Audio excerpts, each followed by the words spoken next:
Pisa, sou jornalista, escrevo no jornal Estado de São Paulo, em várias outras publicações culturais. E a partir do dia 1º de junho, aqui na Escola São Paulo, eu vou dar um curso de crítica, voltado tanto a estudantes de jornalismo, como a jornalistas já profissionais ou artistas interessados em arte em geral. E a ideia é não só discutir a crítica, a necessidade da crítica, o que é uma boa crítica, mas também, sobretudo, mostrar como se faz uma crítica, né? Quais os ingredientes de uma resenha, por exemplo, qual é a função do crítico e como realizar essa função. Então, a ideia do curso é dividi-lo em 5 aulas, sendo que a primeira é mais abrangente, com uma pitada a mais de teoria e de história, e depois, nas aulas seguintes, fazer cortes por arte. Então, há um dia para crítica de cinema, outro para crítica literária, outro para crítica de arte e outro para crítica musical, né? Não só vamos ter contato com obras de arte, mas ter contato com textos de grandes críticos, né? Só aprende a fazer uma grande crítica, não só quem tem um enorme contato com as artes, mas também quem já leu os grandes críticos, né? É uma coisa fundamental para você aprender a fazer um bom texto crítico, que você tenha referências, né, como leitor, de grandes textos críticos.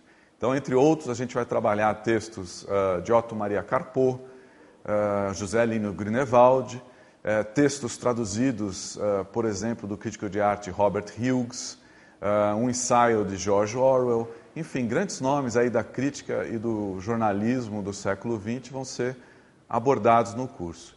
A discussão por trás de tudo isso é sobre o crítico não só como alguém que é uma espécie, como as pessoas pensam, né, uma espécie de juiz que vai dizer o que é bom, o que é ruim, mas também não alguém que tem um papel meio parasitário na arte, que é ali de comentar, resumir uma obra de arte e ficar ali na base do gostei, não gostei, ou do concordo, discordo, mas entender a crítica como algo maior do que isso. A crítica quase como uma atividade criativa que parte de uma outra atividade criativa e vai além, e leva a reflexões que muitas vezes até já nem dizem tanto respeito àquela obra analisada, mas dizem respeito à nossa situação no mundo, à condição do ser humano, questões existenciais, questões políticas, questões éticas. Quer dizer, a crítica como um instrumento também de produção, de reflexão, de filosofia.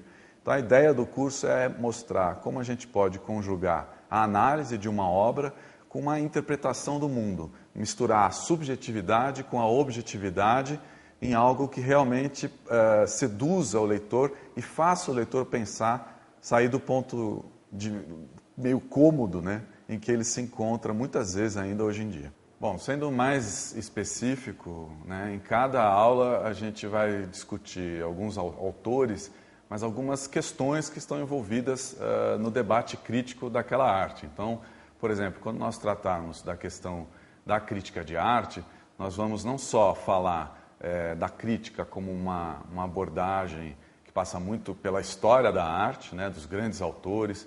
Então, nós vamos falar, por exemplo, do Giulio Carlo Argan, que escreveu o livro Arte Moderna, que é uma grande interpretação abrangente do que foi o modernismo, né, que nasceu ali tanto do lado mais construtivo do Cézanne como do lado expressivo de Van Gogh, e buscou uma fusão entre essas duas grandes referências. E também vão abordar a crítica do dia a dia, quer dizer, a resenha de arte, a questão, por exemplo, das bienais, que é uma questão muito forte aí no Brasil no momento, né, com essa decadência das bienais, e não só a de São Paulo, né.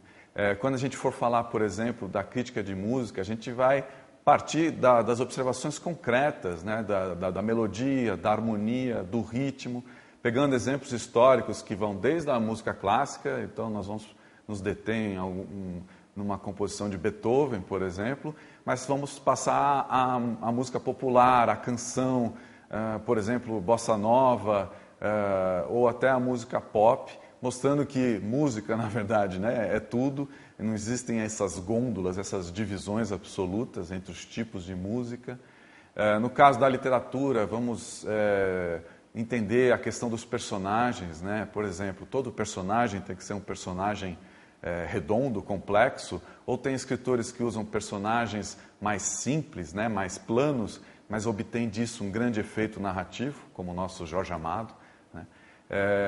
Enfim, nós vamos muito a questões concretas também, né? Na hora da crítica de cinema, vai ser exibido um trecho de Jules Jean, de François Truffaut, para a gente ver como é que ele faz o uso do traveling numa determinada cena do filme. Então, nós sempre partindo de exemplos concretos, né? A gente testemunhando juntos, né, uma obra de arte e a partir daí elaborando uma reflexão sobre aquilo para que a crítica realmente ganhe outra proporção, outra dimensão e volte aos velhos e bons tempos.